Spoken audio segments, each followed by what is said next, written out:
One of my favorite parts about having a garden is getting to go outside and enjoy all the beautiful flowers. So today we're going to be showing you how to set up your own ornamental garden that is not only good to look at, but also delicious. And later in the kitchen, I'll be showing you how to cook with edible flowers. It's gonna be fun.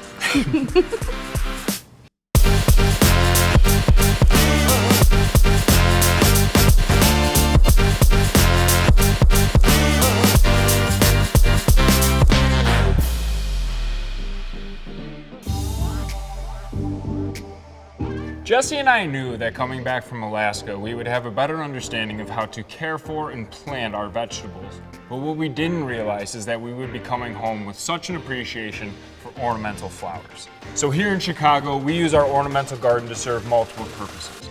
Not only to feed ourselves with some of the lettuces we have back here and these nasturtiums, which are an edible flower, but also for a way for Jessie and I to just simply enjoy the beauty of our rooftop garden. Lavender is a great addition to an ornamental garden. It's not only a good looking plant, but it also adds a little fragrance to the garden.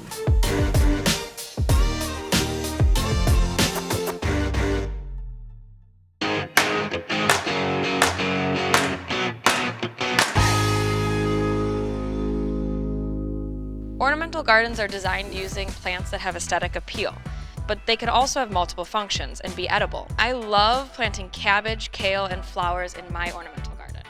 I suggest making a garden map at the start of the season. It allows for you to plan where the sun is going to hit, where drainage will be best, and where the people will be walking in your garden. It's an easy way to set yourself up for success. When harvesting ornamental flowers, I'll use the prettiest ones, the ones that have fully blossomed and opened up and don't have any wilting petals. For this pizza, I'm probably going to use about 6 flowers.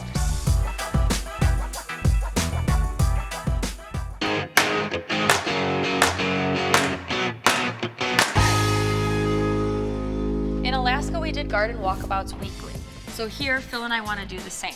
One of the tasks you'll be doing in your garden often is weeding. Weeds are going to show up. It's just what they do. And remember, if you see them, it's no fault of your own. Just pull them. We don't want them to get too big and start taking nutrients away from the plants that you actually planted in your garden. Another reason for doing garden walkabouts is that you get to know your plants and you'll be able to notice if there's anything wrong with them, like discoloration or lack of nutrients.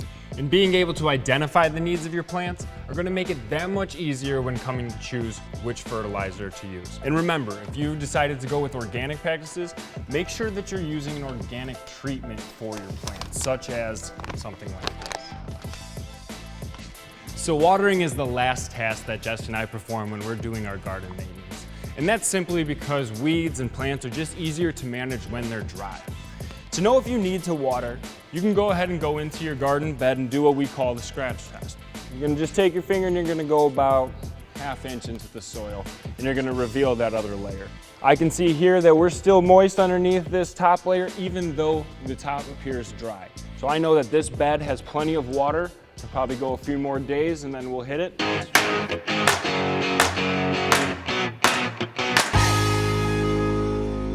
One of the farm owners in Alaska, her name was Lori, she taught us that every meal should be a special occasion. She would adorn all of her dishes with edible flowers. So I'm calling this pizza, Pizza a la Lori. I'll be topping the pizza with nasturtium flowers, which are delicious in flavor. They're like peppery and have such a nice aroma. The ingredients you'll need for this pizza are nasturtium flowers that we just picked from our garden, a pizza crust, mozzarella cheese and Parmesan cheese, fresh basil from our garden. And the sauce for this pizza is going to be the pesto that I made in a previous episode. I like keeping my pesto frozen and using it in all different types of recipes. Let's get started.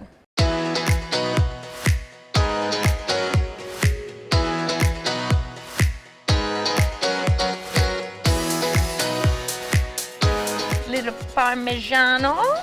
Phil's going to put this pizza on our Weber. We love using the grill to cook pizza because it gives it this delicious wood-fired flavor.